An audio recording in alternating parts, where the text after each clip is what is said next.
Hello guys, welcome back to my channel learn investments with Riya.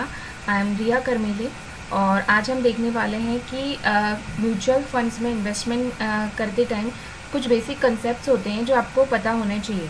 Like maturity period क्या होता है mutual fund का, या फिर क्लोज एंडेड स्कीम क्या होती है, ओपन एंडेड स्कीम क्या होती है, या मिनिमम लॉक इन पीरियड जो है वो कितना होता है। तो मैंने इसको एक क्वेश्चन आंसर्स के फॉर्म में जो है वो फ्रेम किया है ताकि आप ये इसके जो क्वेश्चंस जैसा समझेंगे तो आपको ज़्यादा अच्छे से समझ में आएगा। So let's start today's video.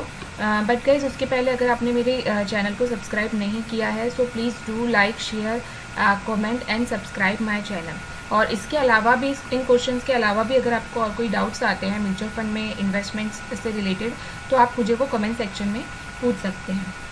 तो देखते हैं सबसे पहला question, what is maturity period. अब मैच्योरिटी पीरियड मतलब ये होता है कि एक स्पेसिफाइड फ्यूचर डेट होती है जिसमें इन्वेस्टमेंट जो इन्वेस्टर होता है वो एक्सपेक्ट करता है कि ये मैच्योरिटी पीरियड में आपको जो फंड का रिटर्न है वो मिल जाएगा, मतलब विद प्रिंसिपल अमाउंट और जो उसका रेट ऑफ इंटरेस्ट है उसके साथ। Now second question is what is close ended and open ended scheme. Mutual fund में ये होता है कि जब आप इन्वेस्टमेंट करते हैं तो कुछ स्कीम्स जो है वो ओपन एंडेड होती है। ओपन एंडेड का मतलब होता है कि इसमें कुछ कोई मैच्योरिटी पीरियड नहीं होता, या फिर एक पर्टिकुलर टाइम के लिए आप इन्वेस्टमेंट नहीं करते हैं। आप आपका इन्वेस्टमेंट जो है वो कितने भी मतलब कम से कम दिन के अंदर भी आप उसे विड्रॉ कर सकते हैं। लाइक आप उसमें शॉर्ट टर्म के लिए भी इन्वेस्टमेंट कर सकते हैं, लॉन्ग टर्म के लिए भी इन्वेस्टमेंट कर सकते हैं। ऐसी कोई मैच्योरिटी पीरियड जो है वो इसमें नहीं रहता है। और क्लोज एंडेड फंड जो होता है उसमें ये रहता है कि आपको एक पर्टिकुलर डेट दी जाती है, मैच्योरिटी डेट, आप उस टाइम के बाद ही आप जो है इन्वेस्टमेंट जो है अपना रिटर्न निकाल सकते हैं।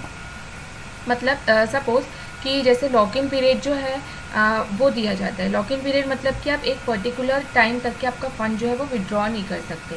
लाइक वो जो टाइम है वो 3 इयर्स मिनिमम, म्यूचुअल फंड के केस में तो 3 इयर्स का मिनिमम टाइम होता है।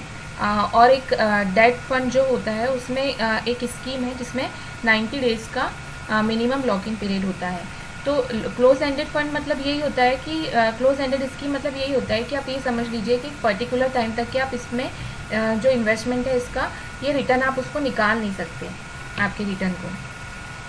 तो what is generally lock in period in close ended scheme. Yes, lock in period मैंने बताई थी आपको कि मिनिमम लॉक इन पीरियड जो है वो 3 इयर्स का तो होता ही है।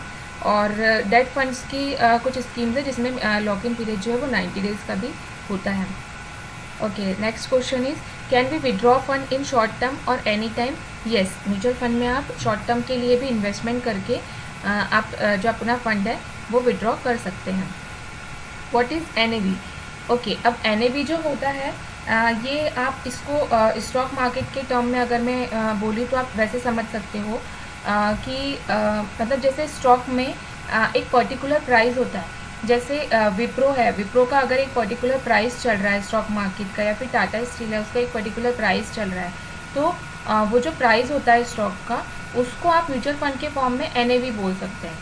कि मतलब एक जो आपने जो स्कीम ली है उसमें NAV का जो प्राइस है वो कितना है। NAV का जो प्राइस है लाइक वो 10 रुपी पर यूनिट भी हो सकता है या फिर 20 रुपी पर यूनिट भी हो सकता है। ये डिपेंड करता है कि आप कौन सी स्कीम में इन्वेस्टमेंट कर रहे हैं। ये जो है ये पार्ट 1 है, इसके बाद में पार्ट 2 भी बनाने वाली हूँ।